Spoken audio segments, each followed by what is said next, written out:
주님께서 자신의 몸을 주셔서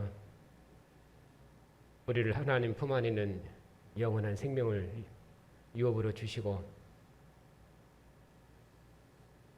주님의 피와 살로 날마다 우리를 먹이시고 기르셔서 주님과 함께 생명의 길, 의의 길을 걸을 수 있도록 주님께서 무궁한 자비와 은혜로 교회를 복주시니 감사를 드립니다.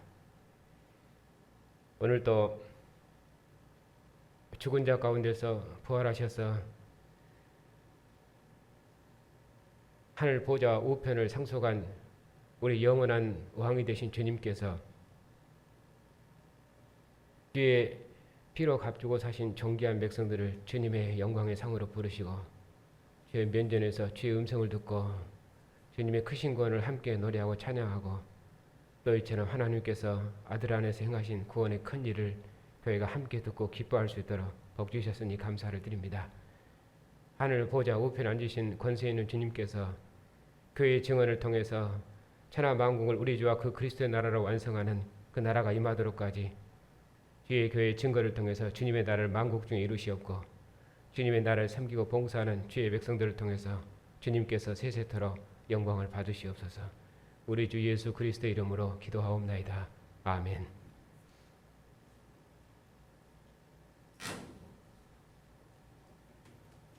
네, 오늘은 현재론 철학에서 벗어나기 그리스도만을 붙들기 11번째 시간입니다. 교회 거룩한 식사 성찬 3번째 시간입니다. 교환을 읽어가면서 설명하겠습니다.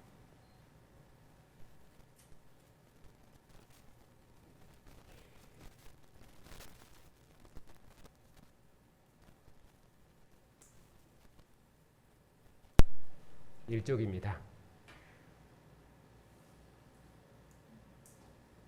성찬은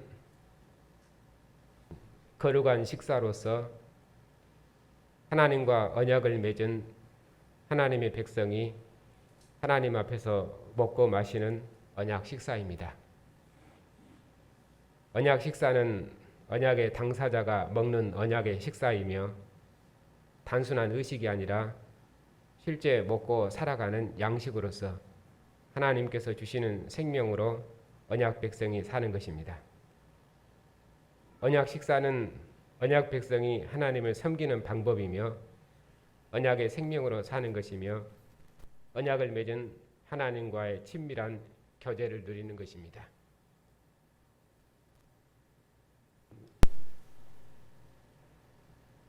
교회사는 이 성찬을 거의 이 기념설로 해석을 했습니다. 단순한 의식으로 설명을 한 것이죠. 그러나 성찬은 단순한 의식이 아니라 주님의 죽으심과 부활을 기념하는 단순한 의식이 아니라 실제로 주님의 상에서 먹고 마시는 생명의 교제입니다.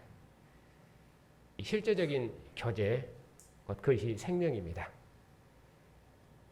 뒤에서 쭉 그 부분을 더 보충해서 설명을 하겠습니다. 먼저 이 언약이 구약을 항상 토대로 하기 때문에 특별히 출애굽기를 토대로 하기 때문에 출애굽기를 먼저 설명드리겠습니다. 출애굽기를 보면은 하나님께서 이스라엘 자손을 신의 산으로 부르시고 언약을 맺으시면서 이스라엘 자손의 대표들이 하나님을 뵙고 먹고 마시도록 하셨습니다. 여기 출애굽기 24장에 하나님께서 이스라엘 70인 대표를 하나님의 산으로 부르셔서 언약을 체결하시는 함께 생명의 축제를 누리도록 하셨습니다. 그 언약 식사에서 언약이 확증되는 것입니다. 하나님이 이스라엘 백성과 언약을 맺으신 것은 이 언약의 교제로 살도록 하시는 것입니다. 그것이 레이기입니다. 출애굽기는 하나님과 이스라엘 백성이 맺은 언약을 법적인 개념으로 설명한 것이 출애굽기고 그것을 어떻게 가나안 땅에서 하나님이 통치하는 나라로 이루어낼 것인가 그쪽에서 말하면 신명기입니다. 그리고 하나님과 이스라엘 백성이 언약을 맺은 백성이 어떻게 하나님과 생명의 친교를 나눌 것인가 그것을 말하면 레위기입니다. 그러니까 출애굽기와 신명기는 어떤 의미로는 내용은 같지만은 그 언약을 설명하는 방식이 하나는 법적으로 설명하는가, 하나는 하나님의 통치의 법으로 설명하는가에 따라서 이제 출애굽기와 신명기로 그렇게 성격이 구분됩니다. 하나님이 이스라엘 백성과 언약을 맺으신 것은 자기 백성과 함께 생명의 친교를 나누시기 위해서입니다. 그것이 레위기에 있습니다. 그래서 레위기는 이스라엘 백성들이 하나님의 성소에서 하나님을 어떻게 섬길 것인가에 대한 규례입니다. 하나님께서는 성소의 제단에서 제사장을 통해 이스라엘 백성의 제물을 받으신 후 제사장에게 주셔서 먹도록 하셨습니다. 제사장은 백성을 대표하여 하나님께 음식을 드리는 자이며 또한 하나님께 드려지는 음식을 먹는 자로서 거룩한 자입니다. 안식일에는 12개의 떡을 하나님의 상에 진설하여 드린 후에 제사장 곧 아론과 그의 자손에게 주어서 먹게 하셨습니다. 안식일에 제사장이 하나님께 드린 진설병을 먹는 것이 이스라엘 자손을 위한 영원한 언약입니다. 하나님의 성소에서 백성을 대표하여 제사장이 언약 식사를 하는 것이 여호와의 안식에 참여하는 것이며 여호와께서 주신 생명으로 사는 것입니다. 하나님께서 이스라엘 백성과 시내산에서 나라 언약을 맺으셨는데 나라 언약을 맺으시고 성막을 짓게 하셨죠. 그 집에서 하나님이 자기 백성과 함께 생명의 친교를 나누시기 위해서입니다. 그러니까 출애굽기 맨 끝에 보면은 여호와의 성막에 하나님의 영광이 충만하게 임했다 이렇게 말씀하십니다. 하나님의 친히 임하신 것이죠. 그 집에 자기 백성인 제사장, 자기 백성의 대표인 제사장을 불러서 하나님의 상에서 음식을 차리게 하고 그리고 하나님 잡수시면 그 차려드리게 하고 그러면 하나님 기뻐 받으시죠. 그러면은 그 물린 것을 제사장이 먹습니다. 백성의 대표로서. 그러면 하나님과 이스라엘 백성이 그 제사 제도를 통해서 하나님 여호와의 상에 드려진 그 상을 먹고 상에 드려진 예물을 먹고 마심으로 하나님과 이스라엘 백성들이 생명의 친교를 나누는 것입니다.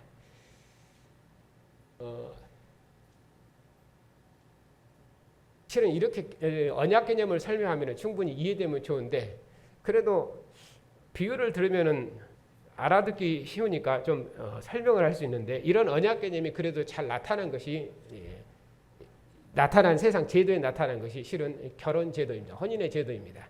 그래서 언약을 설명할 때 하나님께서 혼인 언약이라는 표현을 많이 쓰십니다. 실제로 하나님께서 오늘 본문에서 말씀한 것처럼 이스라엘 백성과 혼인의 언약으로 이스라엘 향한 자기 사랑을 나타내시죠. 그렇기 때문에 두 사람이 사랑해서 혼인을 하는 것은 그것은 둘이 한 집에서 함께 살기 위해서 혼인을 하는 것입니다. 그것이 둘이 사랑한다는 개념이죠. 그처럼 하나님께서 자기 백성을 그의 성소로 불러서 함께 먹고 마시는 것, 자기 백성의 대표자를 그 상으로 불러서 함께 먹고 마시는 것, 그것이 이스라엘 백성이 하나님과 함께 산다는 개념이고 하나님이 안식에 참여한다는 개념이고 하나님께서 주신 생명으로 산다는 개념입니다. 그것이 이스라엘 백성이 산다는 개념입니다. 그러니까 남편과 아내가 한 집에서 한 상에서 함께 먹고 마시는 것, 그것이 남편과 아내가 함께 산다는 개념이고 부부가 함께 산다는 개념이고 실은 어떤 의미로 부모와 자식 간의 관계도 그렇습니다. 아들을 아버지의 상으로 불러서 아버지 식탁에서 아들이 아버지 얼굴을 대면하면서 함께 먹고 마시는 생명의 친교, 그것이 아버지와 아들이 교제한다는 개념이고 그것이 아버지가 산다는 개념입니다. 그처럼 하나님께서 이스라엘 백성의 대표를 하나님의 성소로 불러서 하나님의 상에서 함께 먹고 마시는 것, 그것이 하나님께서 이스라엘 백성과 시내산에서 언약하신 언약의 목표입니다. 물론 언약의 목표는 여러 방법으로 설명을 할 수 있습니다만은 출애굽기와 레위기의 관점에서 보면은 그렇다 그 말씀입니다. 왜냐하면은 시내산에서 이스라엘 백성과 언약을 맺어 언약의 목표는 무엇입니까? 레위기에서 하나님이 회막으로 자기 백성을 부르십니다. 그리고 그 회막에서 하나님이 자기 백성과 교제하시기를 기뻐하십니다. 그것이 언약을 맺은 목표예요. 그래서 이스라엘 자손은 반드시 유월절 식사에 참여했습니다. 유월절 식사는 할례 받은 언약 백성만이 참여할 수 있습니다. 평소에는 유교병을 먹지만은 즉 누룩 섞은 떡을 먹지만은 유월절 기간에는 반드시 유월절 양고기와 무교병, 즉 누룩 섞이지 않는 떡으로 식사를 했습니다. 7일 동안 유교병을 먹는 자는 이스라엘에게서 끊어지도록 하셨는데, 즉 무교병을 먹음으로 여호와께서 이스라엘을 애굽 땅에서 인도하여 내신 일을 기념하고 영원한 기록으로 삼아 지키게 하셨습니다. 그러므로 유월절 식사는 할례 받은 언약 백성이 반드시 참여해야 하는 언약 식사이며, 출애굽기의 구원을 기념하는 방법도 단순히 기억을 되살리는 의식을 행하는 것이 아니라 실제 이스라엘 백성이 먹고 살아가는 양식으로서 유월절 식사에 참여하는 것입니다. 그건 지극히 상식적이고 당연한 것입니다. 아버지의 상에 의식으로 참여하는 자가 없고, 남편과 아내가 한 상에서 먹는 것이 의식으로 먹는 것이 아니죠. 그건 생명으로 먹는 것입니다. 그건 사랑으로 먹는 것이고요. 그런 관계가 끊어지면은 그러면 언약의 실은 깨진 것입니다. 그렇기 때문에 이스라엘 백성이 유월절 식사는 그들이 유월절 백성으로 구원되었고, 그들은 유월절 생명으로, 유월절 언약으로 그들은 출생되었고, 그들은 유월절 양의 생명으로 산다는 개념입니다. 애굽의 장자가 죽을 때 이스라엘은 유월절 양을 통해서 구원을 받았습니다. 그것이 이스라엘의 출생의 기원입니다. 그것이 이스라엘의 생명의 기원입니다. 그렇기 때문에 이스라엘 백성들은 유월절 양고기를 먹어야 그들은 유월절 백성으로 산다는 개념이고, 유월절 백성으로 출생되었다는 그들의 출생을 확증하는 것입니다. 그렇기 때문에 반드시 무교병을 먹어야 되고, 만일에 유교병을 놓으면 그들은 이스라엘 회중에서 끊쳐지는 자입니다. 왜냐하면 그들의 생명의 기원이 유월절의 양식이 있기 때문입니다. 그래서 왜 우리는 이렇게 맛없는 무교병을 먹습니까? 하고 자녀들이 물으면은, 그러면은 언약의 아버지가 자녀에게 유월절을 설명을 하는 것이죠. 그렇게 해서 우리의 출생의 기원을 설명을 하는 것입니다. 그것이 언약의 부모가 언약의 자녀를 가르치고 교훈한다는 개념입니다. 그렇기 때문에 실제적으로 우리 아이들이 주님의 교회에 와서 하나님을 예배하고 함께 참여하고 있지만은, 실은 아이는 언약의 부모에게 속한 자이기 때문에 실제적으로는 아이의 이해력을 따라서 우리가 하나님을 예배하는 것은 아닙니다. 그리고 아이가 어느 정도 하나님을 알아가고 그리고 어느 정도 들을 수 있는가, 그런 것도 실은 중요한 점은 아닙니다. 왜냐하면 아이는 부모에게 속한 자로 주님의 상에 앉았고, 아이는 부모에게 속한 자로 하나님을 예배하고 있기 때문입니다. 그러면 아이의 이해력은 의미 없는 것인가? 아닙니다. 아이의 이해력이 있냐 없냐, 그것은 성경을 묻지를 않습니다. 아이의 믿음도 성경은 묻지를 않습니다. 왜냐하면 아이는 부모에게 속한 자이기 때문입니다. 아이가 아무것도 모르는데요, 그것도 성경은 관심이 없고 그것도 성경은 묻지 않습니다. 왜냐하면 아이는 부모에게 속한 자입니다. 부모에게 속한 자로 여기 앉아 있습니다. 그것이 아이의 복입니다.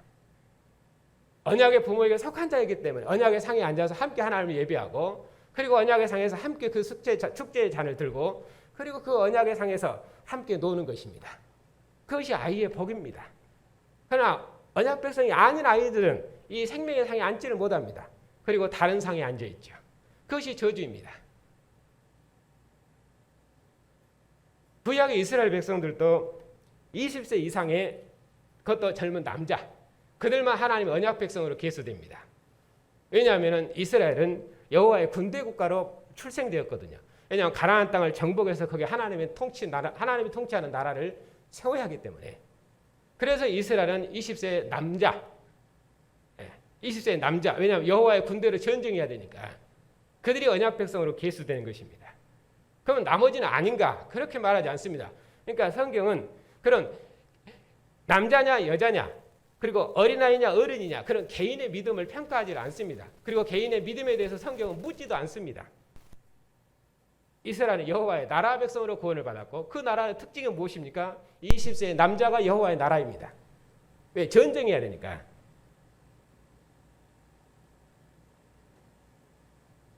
그러니까 20세 남자의 특징은 무엇이? 20세 남자의 믿음은 뭘로 봐야 되겠습니까? 그건 용맹함입니다. 두려워하는 자는 집으로 가라. 두려워하는 자는 집으로 가라. 왜? 전열을 흩어뜨리니까. 왜냐하면 전쟁을 해야 되거든요. 그러니까 가나안 정복 전쟁 이스라엘 백성의 믿음은 뭘로 평가하냐? 두렵지 아니하는가? 두려워하지 않는가? 담대한가? 하나님이 이 전쟁에 승리케 하시라는, 우리와 함께 하시라는 약속을 확실히 믿고 나아가는 것입니다.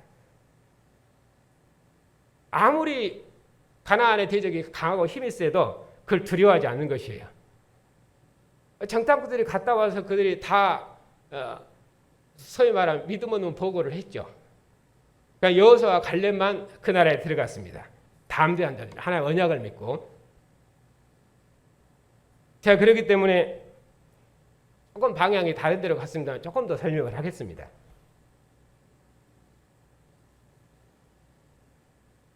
왜냐하면 언약 식사와 우리의 자녀들과의 관계들도 질문이 많고 또 우리 아이들의 믿음에 대해서도 질문이 많고 그렇기 때문에 그래서 설명을 드리는 것입니다. 그렇기 때문에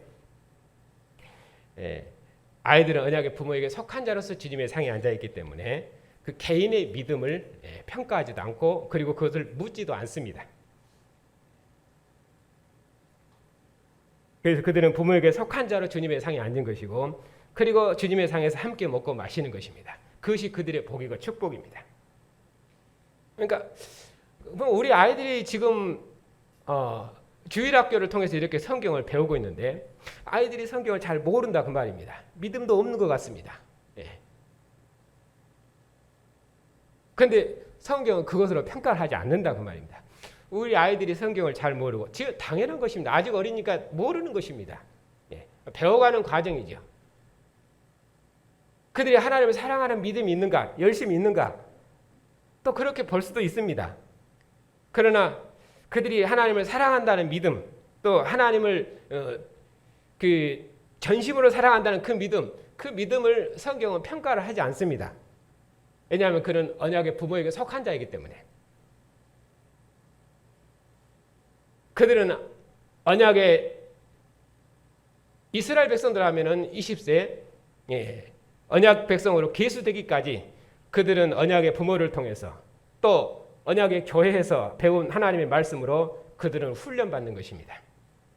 왜 우리가 주의 날에 주의 상에 앉아서 이렇게 하나님을 예배하고 또 함께 먹고 마시며 이렇게 사는 것인지 그것을 언약의 부모로부터 교육받고 훈련받고 가르침을 받는 것입니다.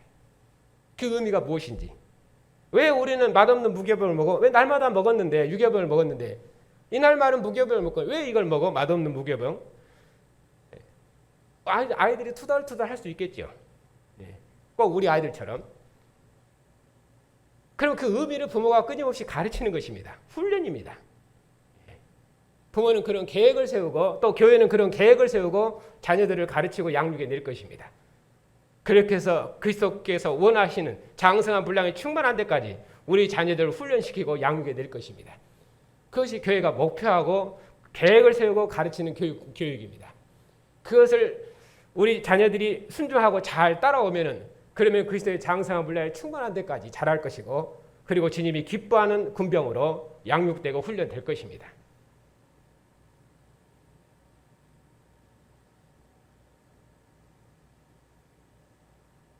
아이의 믿음을 평가해서는 안 됩니다. 성경은 아이의 믿음을 평가하지 않습니다. 그러면 아이의 믿음이 만약에 평가한다면 뭐냐? 아이가 성경을 얼마나 잘 달달달 애우고 있는가? 그것이 중요합니다. 일단은 기본은 성경을 알아야 됩니다. 알아야 돼요. 그냥 외웠는데요. 예, 그냥 외우는 것입니다. 예, 의미를 몰라도 됩니다. 일단은 알아야 됩니다. 예. 그가 믿음이 하나도 없는 것 같은데요. 그것도 상관없습니다. 예. 그래서 일단은 언약의 자녀는 성경을 알고 배우는 것입니다. 언약의 부모로도 계속해서 훈련받는 것입니다. 그렇게 해서 교회가 주님의 상에서 함께 먹고 마시는 것이 무엇인지 그것을 배우는 것입니다. 그래서 여기 6월절 언약 식사도 그랬습니다. 할례 받은 언약 백성이 반드시 참여한 언약 식사입니다. 왜냐하면 이스라엘은 할례를 통해서 가나안 땅의 나라를 가나안 땅을 그들이 유업으로 상속받은 언약 백성임을 그들이 약속받았거든요. 땅과 후손에 대한 약속이 할례 언약입니다. 아브라함 언약이죠.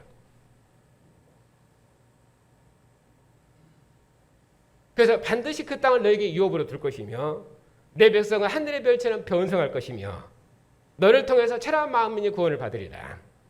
하나님의 약속이 아브라함에게 있었고 아브라함은 그 언약을 믿었고 그래서 하나님과 아브라함이 언약을 맺었습니다. 그 언약을 확증한 것이 무엇입니까? 할례 언약입니다. 그렇기 때문에 가나안 땅에 하나님 나라에 대한 약속, 그 약속을 그들이 신뢰했기 때문에 할례 언약을 통해서 그 언약에 매이는 것입니다. 그래서 그 백성들이 하나님이 약속하신 대로 430년 만에 이스라엘 애굽에서 구원해 내셨습니다. 무엇을 통해서? 유월절을 통해서. 그렇기 때문에 아브라함의 할례 언약에 대한 성취는 일단은 유월절입니다. 그렇게 해서 애굽의 권세로부터 건져내셔서 그들을 모세에게 속해서 여호와를 섬기는 여호와의 나라 백성으로 구원해 낸 것입니다. 그리고 시내산에서 그들과 언약을 체결하신 것입니다. 그러니까 시내산 언약은 조상 아브라함의 언약이 1단계로 성취된 것입니다. 그리고 그것이 가나안 땅 다윗에게서 완성된 것입니다. 그리고 그 나라가 범죄해서 멸망했는데 다시는 멸망치 아니할, 다시는 불순종하는 하나님, 다시는 멸망치 않고 하나님 불순종하지 않고 순종하는 그 나라를 세우겠다. 멸망치 않을 세우겠다. 그걸 약속했는데 그 약속을 이루시기 위해서 하나님께서 끝날에 아들을 보내신 것입니다.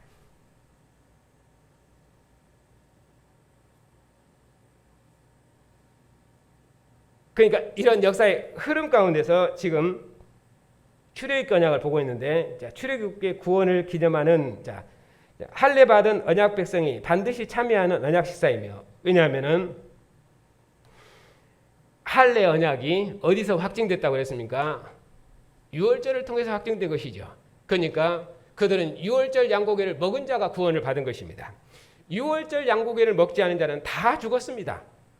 그들이 애굽 백성이든 애굽의 장자든 이스라엘의 장자든 유월절 양고기를 먹지 않은 다 죽은 것입니다. 단순한 의식에 참여하는 것이 아니라 실제적으로 그 양고기를 먹은 자들이 그 생명의 애굽의 장자의 심판에서 구원되는 생명을 누리는 것입니다. 그렇기 때문에 그들은 유월절에 그 의식을 행함으로, 무교병을 먹음으로 그들은 유월절 백성이며 할례 받은 백성이며 하나님의 가나안 땅을 기업으로 약속받은 여호와의 거룩한 나라 백성이라는 것을 그들은 무교병을 먹음을 통해서 확증하는 것입니다. 역사는 실제입니다. 구원은 그 역사의 실제를 누리는 것입니다. 그 역사의 실제를 누리지 않는 구원은 없는 것입니다. 사랑이라는 것도 실제입니다. 그렇기 때문에 결혼하지 않은 사랑은 온전한 사랑이 아니죠. 반드시 사랑은 결혼을 통해서 완성되는 것입니다. 왜냐하면 둘이 한 몸을 이루고 한 집에서 살고 한 집에서 함께 먹고 마시고 생명의 친교를 나누기 때문에 그건 역사의 실존인 것입니다. 단순한 기념이라는 것은 단순한 의식이 그 기념이라는 것은 생각한다는 개념이 아닙니다. 실제 그 역사에 참여하는 것이 함께 누리는 것입니다.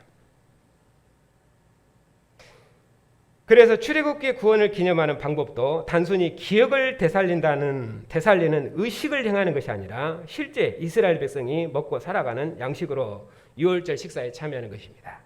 예수님께서 죽으시기 전날 밤 제자들과 유월절을 지키시면서 마지막 저녁 식사, 마지막 만찬을 하십니다. 제자들이 유월절 식사에서 유월절 음식 먹을 때 구약의 양고기와 무교병 대신 무엇을 떡과 포도주를 먹었죠. 떡과 포도주를 주시면서 자신의 살과 피로 먹으라고 말씀하셨습니다. 즉 구약의 구원과 유월절을 끝내시고 자신을 새로운 유월절 양으로 하나님께 드리시면서 자신의 살과 피를 먹으라고 말씀하신 것입니다. 주님의 살과 피로 말미암은 새로운 구원, 곧 새 언약이 체결된 것입니다. 그러므로 주님의 상에서 떡과 포도주를 주님의 살과 피로 먹는 성찬이 새 언약 식사여 주님의 새로운 구원에 참여하는 것입니다. 내 피와 내 살을 먹어라.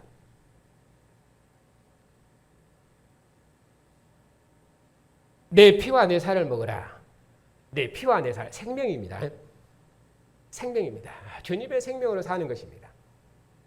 한 피와 한 살로 연합된다는 것은 그것은 한 생명으로 산다는 것입니다. 그것이 옛 유월절을 끝내고 이제 그리스도께서 떡과 포도주를 통해서 자신의 피와 살을 주심으로 떡과 포도주를 먹고 마시면 그것은 주님의 피와 살을 먹고 마시는 개념, 주님의 생명으로 산다는 개념이죠. 그래서 이스라엘 백성들은 유월절 양으로 출생됐다면 이제 주님의 교회는 주님의 피와 살로 출생된 것입니다. 그것이 주님의 상에서 주님의 백성들이 떡과 포도주를 먹고 마시면서 옛 유월절 양을 먹고 마시는 옛 이스라엘을 이제 주님의 피와 살로 먹고 마시는 새로운 이스라엘로 출생시킨 것입니다. 전혀 새로운 백성을 출생시킨 것이죠. 먹는 것도 다릅니다. 내 피와 내 살을 먹어라. 주님의 생명으로 출생된 새로운 인류입니다. 이스라엘은 유월절 양을 통해서 출생된 가나안 땅의 인류였고 이제 주님의 교회는 주님의 피와 살로 출생된 새로운 인류입니다. 무엇을 주시면서? 떡과 포도주를 주시면서. 그렇기 때문에 떡과 포도주를 먹는 것이 곧 주님의 피와 살을 먹는 것입니다.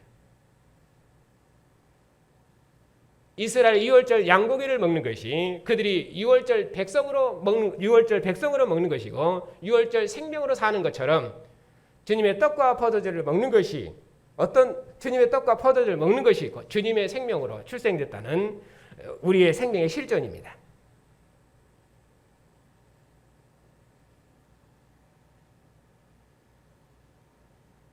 그러므로 구약에서 무슨 피든지 아무도 먹을 수가 없었습니다. 육체의 생명은 피에 있어서 모든 생물의 피와 생명은 일체가 되는 것인데 구약에서 피를 먹는 것이 허락되지 않았습니다. 하나님께서 그리스도를 제물로 받으시고 그리스도의 피로 언약을 맺은 교회에게 새로운 양식으로 그리스도를 주셨습니다. 구약이 어느 누구도 주어지 않았던 새로운 유월절 제물 대신 주님의 살과 피를 먹게 하셨습니다. 주님의 생명이 우리에게 주어진 것입니다. 그렇게 해서 교회가 출생된 것입니다. 주님께서 그의 피와 살로 교회를 먹이시고 기르셔서 우리를 그리스도께 속한 새로운 인류, 새로운 피조물로 새로운 하나님 나라로 교회를 지으신 것입니다. 그것이 교회가 주님의 상에서 한 피와 한 살로 먹고 마시며 생명의 친교를 나눈다는 개념입니다.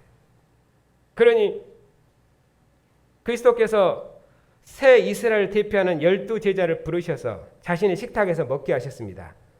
떡과 포도주를 주시면서 자신의 살과 피로 먹으라고 하셨습니다. 떡과 포도주는 일상생활의 양식입니다. 주님의 살과 주님의 피는 주님의 생명을 먹는다는 의미로 같은 의미를 가진 단어입니다. 예수께서 자신의 살과 피를 먹으라고 말씀하신 요한복음 6장에서도 제자들과 무리들이 실제로 먹은 것은 떡과 물고기, 즉 이스라엘의 일상의 양식, 점심 식사였습니다. 성찬은 반드시 떡과 포도주로 해야 한다는 말이 아닙니다. 떡은 예수님의 살을 상징하고 포도주는 예수님의 피를 상징하는 말도 아닙니다. 떡과 포도주를 먹는 것은 단순히 의식을 행하는 것이 아닙니다. 새 언약 식사를 하는 것입니다. 교회는 떡과 포도주, 곧 땅에 속한 옛 언약의 양식을 이제는 주님의 살과 피, 곧 하늘에 속한 새 언약의 양식으로 먹습니다. 그의 교회의 정체성입니다.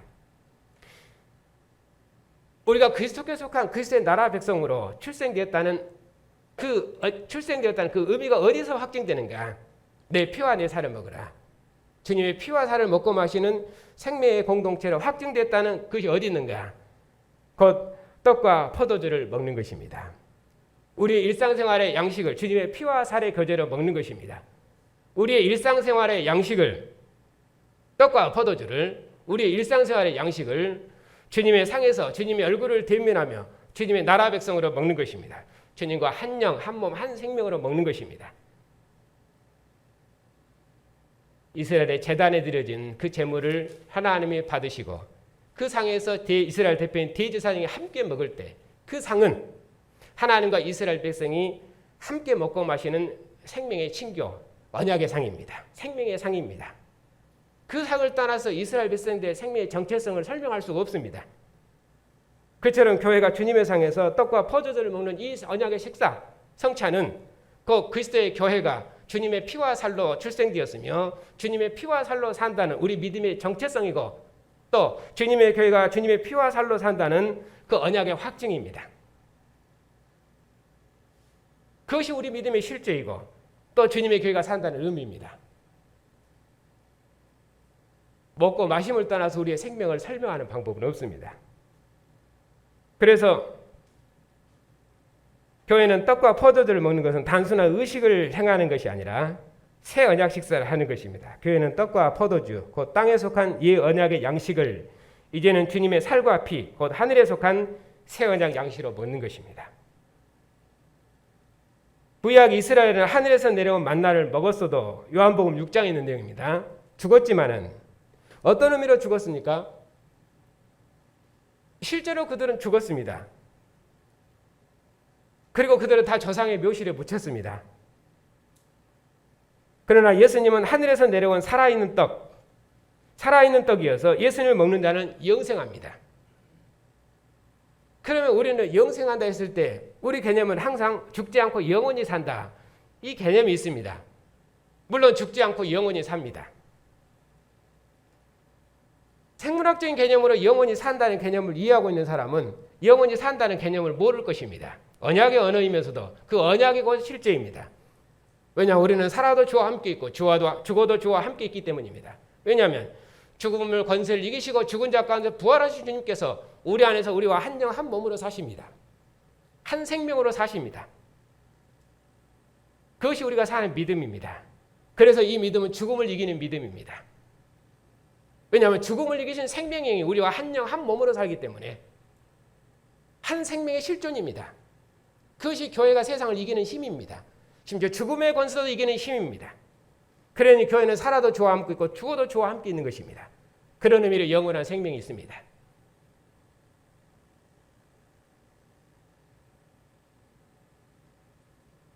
그러니 떡을 그리스도의 살로 먹는 것은 그리스도께서 주시는 생명을 먹는 것입니다. 성찬이 그리스도의 죽으심을 기념하는 것은 여기서 기념한다 했을 때도 그냥 단순히 기억을 되살려서 그때 그런 일이 있었구나 하는 그런 기념이 아니라 성경에서 기념한다 하는 개념은 거기에 참여한다 그런 말입니다. 참여하지 않고는 생명이 없는 것이거든요. 참여하는 생명입니다. 역사로 하면 동행하는 생명입니다. 한 상에 앉는 생명입니다. 그런 의미로 성찬은 그리스도의 죽으심을 기념한다는 의미입니다. 그래서 성찬에 참여하는 것은 그 그리스도의 죽으심에 참여하는 것입니다. 그렇게 해서 그리스도의 죽음과 내 죽음이 일치되고 죽음을 이긴 그리스도의 생명과 죽음을 이긴 그리스도의 생명과 내 생명이 죽음을 이긴 생명이 일치되는 것입니다. 그것이 한 영, 한 몸, 한 생명으로 산다는 개념입니다. 그렇기 때문에 성찬이 그리스도의 죽으심을 기념하는 것은 그리스도께서 죽으심으로 우리에게 주신 생명과 구원을 기념하는 것입니다. 그 구원에 참여하는 것입니다. 교회는 더 이상 육체의 생명, 육에 속한 생명, 옛 언약에 속한 생명으로 살지 않습니다. 교회는 부활하신 주님의 영으로 새롭게 창조되었습니다. 예수님의 죽음에서 죄로 말미암은 사망은 끝났습니다. 교회는 더 이상 죄 아래 죽음 아래 있지 않습니다. 예수님은 부활이요 생명이어서 예수님을 믿는 자는 죽어도 살겠고 무릇 살아서 믿는 자는 영원히 죽지 아니하리라. 예수님은 생명의 떡이어서 예수님을 먹는 자는 영생을 가졌습니다. 주님을 먹는 교회가 주님과 하나입니다. 사람이 먹어야만 사는 것처럼 예수님을 먹는 자는 예수님으로 말미암아 사는 것입니다. 그것이 주님을 먹는다는 개념입니다. 내 피와 내 살을 먹으라. 어떻게? 주님께서 주신 떡과 잔에 참여함으로. 그것이 주님과 한 영 한 몸으로 산다는 개념입니다. 성서 언어를 그대로 쓰고 있는 것입니다. 이스라엘 하나님의 생명으로 산다는 것은 하나님의 제단의 생명으로 사는 것입니다. 그들의 제단의 생명을 함께 먹고 마심으로 그들은 하나님의 생명으로 사는 것처럼 교회는 주님의 떡과 잔에 참여함으로 그것도 교회사처럼 기념적으로 참여하는 것이 아니라 의식으로 참여하는 것이 아니라 실제 먹음으로. 왜? 제단의 양식을 먹음이 생명이면 이스라엘 생명입니다. 단순한 의식으로 먹는 것이 아닙니다. 기념으로 먹는 것도 아닙니다. 실제 먹음으로 그 상에 참여하는 것입니다. 그래서 이스라엘 백성이 하나님 앞에 범죄해서 언약을 범했을 때 하나님께서 성전문을 닫으신 것입니다. 그래서 다시는 제사장이 하나님의 성전에서 하나님을 제사할 수 없게 하신 것입니다. 왜? 이스라엘 백성들이 돌아오기는 돌아왔는데 여전히 마음은 콩밭에 있어요. 여전히 마음은 아수리의 고관과 바벨론의 젊은 청년들한테 있습니다. 그리고는 그들을 사랑해요. 그리고는 하나님께로 돌아오지 않습니다. 하나님이 거듭거듭 그들을 사랑한다고 말씀해도 하나님의 사랑을 보여달라고 그럽니다. 하나님 우리를 사랑하신 사랑이 어디 있냐고 말합니다. 그리고는 하나님의 사랑을 의심합니다. 그리고 예물을 드리라면은 그냥 가볍게 드립니다. 율법을 따라서 정확한 것을 드려야 되고 깨끗한 것을 드려야 되는데 아무렇게나 하나님의 상에 드립니다. 그리고는 말합니다. 하나님은 까다롭기도 하다고. 이런 제물을 너희 상관한테 드리면은 너희 상관이 너를 어떻게 하겠느냐. 내가 다시는 이 성전을 더럽히지 않고 이 성전문을 닫아버려라. 그렇게 해서 다시는 이스라엘 백성이 하나님의 성소에서 하나님을 봉사하지 못하도록, 그리고 하나님의 상에서 함께 친교하지 못하도록, 함께 생명의 교제를 하지 못하도록 하나님께서 성전의 문을 닫으신 것입니다. 그 말라기 끝이죠. 그리고 크고 주의 두려운 날이 임하면은 선지 엘리야를 보낼 것인데, 엘리야가 오면은 자기 백성을 하나님께로 돌이킬 것입니다. 자식의 마음을 아비에게로, 아비의 마음을 자식에게로. 그렇게 해서 순결한 마음을 줘서 그들을 하나님의 순종한 백성으로 지어낼 것입니다. 그런 구원을 약속했죠. 그 약속하신 대로 하나님께 끝날에 아들을 보내셔서 자기 피와 살로 자기 백성을 먹이시고 기르셔서 다시 주님의 상에서 주님의 얼굴을 대면하며 주님의 음성을 듣고 주님과 함께 생명의 친교를 나누게 하셨습니다. 그것이 영원한 생명의 친교의 교제예요. 그것이 교회가 주님의 상에서 성찬한다는 개념입니다. 그러니까 언약 식사를 한다는 것은 언약을 확증하는 것인데, 교회는 그리스도의 피로 언약을 맺은 새 언약 백성입니다. 그리스도의 피로 말미암아 교회에 주신 생명과 구원이 언약 식사에서 확증되기 때문입니다. 교회는 더 이상 옛 세계에 속한 생명으로 살지 않습니다. 부활하신 주님의 생명, 새 생명으로 삽니다. 영생은 우리가 죽을 때 주어진 것이 아니라 지금 교회에 주어진 생명입니다. 영원한 생명, 주님과 함께하는 생명. 내 피와 내 살을 먹으라. 구약의 어느 누구도 주님의 피와 살의 교제를 사는 백성은 없었습니다.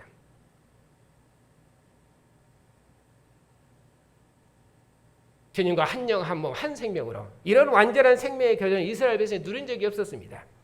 여전히 하나님의 성소에 임하셔서 자기 백성의 대표를 하나님의 성소로 불러서 먹고 마시게 하셨지만은, 그러나 휘장으로 가려운 생명이었고 온전한 생명의 교제는 아니었습니다.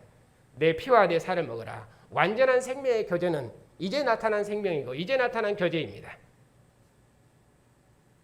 그렇게 해서 주님과 한 영 한 몸으로 새롭게 된 생명의 친교를 나누는 교회가 주님의 상에서 함께 먹고 마시고 주님의 몸된 지체들이 주님의 상에서 함께 먹고 마실 수 있도록 교회를 새 언약 백성으로 지으시고 성찬 백성으로 구원해 내신 것입니다. 그러니 주님의 상에서 성찬한다는 것, 언약 식사를 한다는 것, 그것이 구원입니다. 그것은 이전 역사에 주어지지 아니한 새로운 은혜이기 때문에 구원입니다. 교회가 일상생활의 양식을 먹으면서 교회의 생명은 땅에 속한 생명이 있는 것이 아니라 부활하신 주님 안에 생명이 있음을 고백하면서 먹는 것입니다. 우리가 먹는 것은 일상생활의 양식으로서 같지만은 예수를 믿는 우리가 먹는 것은 새 언약 백성으로 먹는 것입니다. 분명히 우리가 일상의 양식을 먹지만은 그 일상의 양식은 그리스도의 백성으로 주님의 피와 살의 교제, 주님의 피와 살을 먹는 생명의 교제로 먹는 것입니다. 마치 아들이 아버지의 상에서 먹는 것이 아들이 아버지의 생명으로 먹는 것이죠. 그것이 아들이 아버지의 상에서 아버지와 함께 식사한다는 개념입니다. 부부가 한 상에서 함께 먹고 마시는 것은 한 몸으로 먹고 마시는 것이고 한 생명으로 먹고 마시는 것입니다. 그것이 부부됨의 완전한 교제고 영원한 사랑입니다. 그처럼 주님의 교회가 주님의 상에서 먹는다는 것은 주님과 한 영 한 몸 한 피로 한 생명으로 함께 먹는 것입니다. 그러니 우리가 일상의 양식을 먹고 마시지만은 그것은 그리스도와 한 몸 한 영으로 연합된 주님의 백성들이 주님과 함께 먹고 마시는 생명이기 때문에 그런 의미로 새로운 생명입니다. 그러므로 그리스도의 피로 언약을 맺은 교회는 이 믿음을 고백하며 성찬에 참여해야 합니다.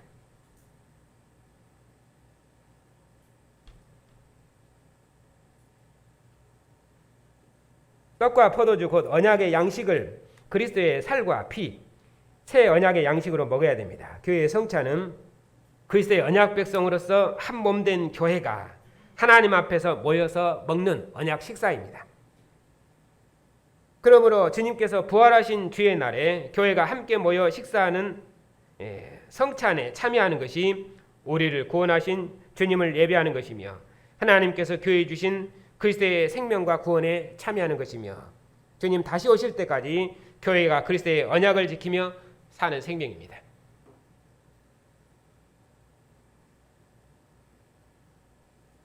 언약의 모든 목표는 주님께서 자신의 머물셔서 기뻐하고 사랑하신 백성들과 주님께서 함께 생명의 친교를 나누시길 원하시고 주님께서 자기 머물셔서 기뻐하신 믿음의 형제들이 함께 주의상에서 주님께서 머물셔서 우리를 기뻐하신 것처럼 우리도 형제를 기뻐함으로 함께 사랑의 공동체 이루면서 함께 생명의 친교를 나누는 것입니다. 그리고 그 상에서 하나님께서 그리스도 안에서 우리에게 베푸신 구원의 큰 은혜를 함께 기뻐하고 노래하고 찬양하는 것입니다. 그것이 예배입니다.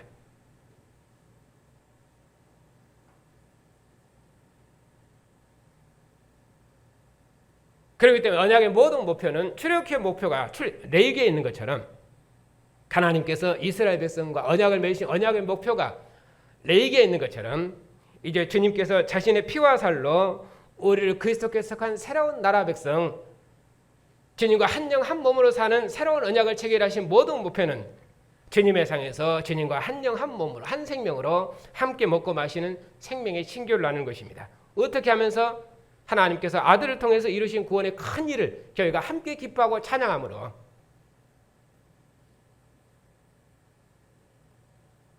그러니까 목사의 설교는 거기에 있습니다. 하나님께서 그리스도 안에서 행하신 구원의 큰 일을 교회에 선포함으로 교회가 이 일에 함께 아멘하고 기뻐하도록 하는 것입니다. 그의 교회가 가진 생명이에요. 그렇기 때문에 아이들은 이 말을 잘 알아들을 수 없습니다. 왜? 왜냐하면 당연히 아이들은 아직 신앙이 없고 그리고 어린 아이기 때문에 교회가 선포하는 이 말씀을 알아들을 수 없지요. 그리고 길지요. 그리고 듣기 어렵습니다. 왜? 당연히 그렇지요. 그러나 그들을 위해서 예배하는 것이 아니라 그들은 언약의 부모에게 속한 자로 지금 주님의 상에 앉는 것입니다. 그들이 이해하도록 설교하는 것이 아니라 교회는 하나님께서 하신 구원의 일을 함께 찬양하기 위해서 주님의 상에 앉아 있는 것입니다. 교회는 그것을 함께 교회는 그러면 목사는 교회에서 그 설교 예배에서 하나님께서 하신 구원의 일을 높이는 것입니다. 그걸 증거하는 것입니다. 그래서 그 증거에 함께 교회는 아멘하는 것입니다. 그러니까 아멘하려면은 그러면은 교회가 그리스도의 말씀을 잘 알아야 됩니다. 하나님께서 하신 구원의 일을 잘 알아야 됩니다. 어디만큼 알아야 됩니까? 저와 여러분이 화답할 수 있을 만큼 알아야 됩니다. 그래야 예배가 아멘으로 화답돼서 하나님이 기뻐하시는 예배가 될 수 있습니다. 그런 일에 있어서 우리가 오후에 이렇게 공부하는 것도 그것 때문입니다. 예배가 더 여러분들에게 큰 기쁨과 그리고 여러분의 큰 위로와 생명이 될 수 있도록 왜냐하면 교회가 선포하는 말씀에 교회가 아멘할 수 있어야 되거든요. 그러려면 교회가 하나님의 말씀을 잘 알아야 됩니다. 그래야 함께 아멘할 수 있습니다. 우리 자신뿐만 아니라 우리의 자녀들도 함께 이 예배에 아멘할 수 있도록 우리의 자녀들 이 진리를 가르쳐내야 됩니다. 이 진리가 교회사를 구원하고 세상을 구원할 수 있다고 확실히 믿었기 때문에 우리는 이 진리를 30년 이상 배웠습니다. 그리고 이 진리 때문에 여기 모여 있습니다.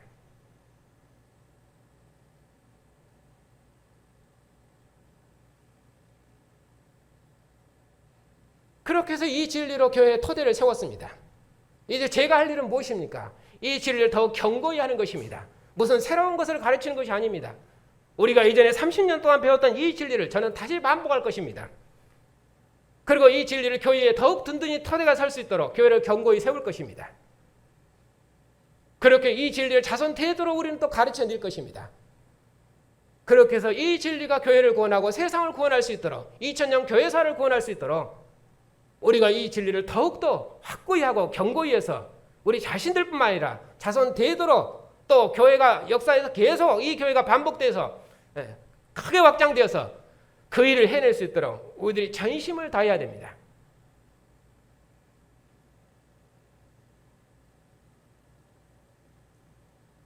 그런 일에 있어서 하나님을 배운다는 것은 단순히 인식론적인 어떤 이론을 습득하는 것이 아니라 지식으로 배우는 것이 아니라 하나님을 배운다는 것은 영광의 하나님을 그를 대면하는 것이고 하나님을 안다는 것은 하나님을 사랑한다는 개념입니다.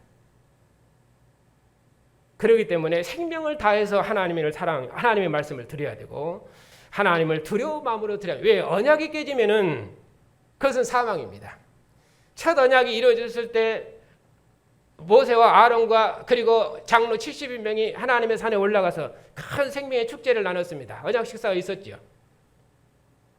그런데 이스라엘 백성들이 저 산 밑에서는 범죄해서 우상 금송아지 만들어놓고 하나님을 신뢰하지 못했습니다.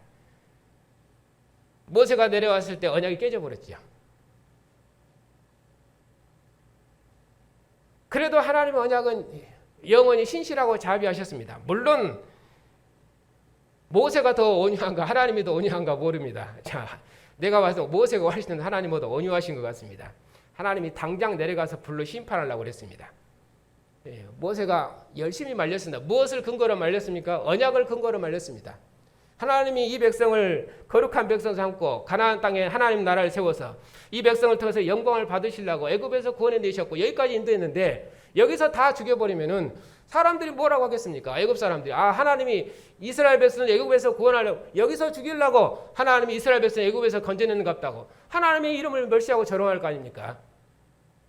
그래서 하나님이 긍휼을 베푸시고 자비를 베풀어 달라고 하나님 조상 아브라함과 했던 언약을 기억해 주시라고 그래서 한 번만 더 긍휼을 베풀어 달라고 언약을 근거로 모세가 하나님 앞에 기도했습니다. 그래서 하나님이 그 뜻을 돌이키셨죠. 그때 모세가 한 말이 있습니다. 하나님은 인자가 풍부하고 긍휼과 자비가 풍성하신 하나님이다. 근데 악은 하나님이 결단코 용서치 아니하고 대대로 하나님이 심판하시리라. 하나님 분명히 이스라엘 백성을 용서하셨지만은 하나님께서 그 범죄한 3,000명을 그날 다 죽였습니다. 그 일에 앞장선 사람들이 누굽니까? 레위지파입니다. 그래서 그 레위지파가 하나님의 성소를 봉사하는 영광을 그때부터 누렸습니다. 물론 야곱이 축복하면서 레위에 대한 축복도 있었지만은 실은 거기에서 출발이죠. 하나님의 열심으로 대적을 심판했습니다. 하나님은 그렇게 두려우신 분입니다. 그래서 두 번째 언약을 맺었을 때, 첫 언약이 깨졌으니까 두 번째 언약을 맺었을 때는 모세가 시내산 올라가서 아무것도 먹지를 못했습니다. 40일 동안 금식하고. 하나님은 언약이 깨지면 그것은 두려운 심판입니다. 생명의 교제가 끊어지는 것입니다. 하나님의 영광을 만으로 여겨서는 안 됩니다. 언약이기 때문에 하나님을 배운다는 것은 그만큼 두려운 일이고 또 하나님을 안다는 것은 그만큼 영광스럽고 또 하나님의 역사를 봉사한다는 그만큼 존귀한 일이 없습니다. 그럼에도 하나님은 소멸하는 불이셔서 가까이 하면 잘못하면 죽습니다. 대제사장의 아들들이 어떻게 죽었는가 우리가 잘 알잖아요.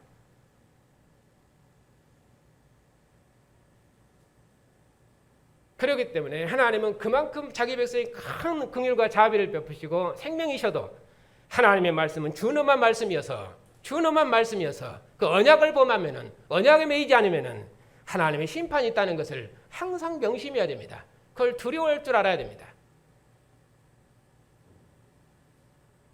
그런 일에 있어서 우리의 자녀들도 언약의 부모로부터 배운 말씀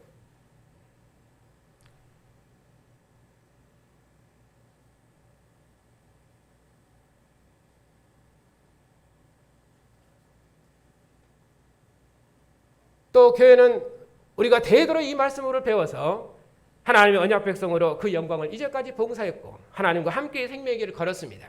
우리 많은 부족에도 불구하고 하나님께서 크신 은혜를 베푸셔서 주님의 교회와 그 나라를 봉사할 수 있도록 은혜를 베푸셨습니다. 그리고 주님의 교회로 불러서 주의 영광스러운 나라를 봉사하게 하시고 이 생명의 상에서 함께 생명의 친교를 나누며 주님과 함께 죽고 주님과 함께 사는 생명으로 우리의 생을 걸어갈 수 있도록 하나님 우리를 구원하셨습니다. 이 믿음으로 우리의 자녀들을 가르쳤고 또 우리 자신들도 이 믿음으로 우리의 믿음을 항상 새롭게 해서 주님의 상에서 먹고 마시는 우리의 믿음과 우리의 사랑이 하나님 앞에서 만원이 되지 않도록 우리가 항상 깨어서 경성해야 되고 그렇게 해서 주님의 나라를 더욱 힘있게 봉사해야 될 것입니다. 어떤 여기 교회의 성찬은 그리스도의 언약 백성으로서 한 몸 된 교회가 하나님 앞에서 먹고 마시는 언약 식사, 이 개념을 항상 기억해야 됩니다. 주님과 한 몸 한 영 한 생명으로 사는 것입니다. 그것이 우리의 실존입니다. 주님의 영광이 내 영광이고 주님의 기쁨이 내 기쁨이고 주님의 뜻이 내 뜻이 되어야 되고 주님의 모든 의로움이 내 의로움이 되어야 됩니다. 그것이 우리가 주님과 한 영 한 몸으로 산다는 것입니다. 우리는 주님을 위해서 주님의 나라를 위해서 주님의 영광을 위해서 부르심을 받았습니다. 옛날 말로 하면 한마디로 간택을 입은 것입니다. 그것처럼 큰 은혜가 없습니다. 주님의 영광을 봉사한다는 것처럼 그 영광의 나라는 이전 역사에 없는 나라였습니다. 마가복음대로 한다면 하나님 품 안에 마가복음대로 한다면은 하나님 보좌 우편에 앉으신 주님의 나라, 요한복음대로 하나님 품 안에서 하나님과 영원히 한 영 한 몸을 이루며 한 생명의 교제를 누리며 그렇게 살 수 있도록 하나님 우리를 구원하셨습니다. 이 사랑을 항상 묵상하고 기억하고 그런 의미로 기접해서 주님과 한 영 한 몸으로 살아서 주님의 생명 우리의 생명이 되고 주님의 영광은 우리의 영광이 되어서 우리를 통해서 주님의 뜻이 온 땅에 나타날 수 있도록 더욱 힘있게 주의 영광을 봉사하는 복된 백성들이 다 되시기를 바랍니다.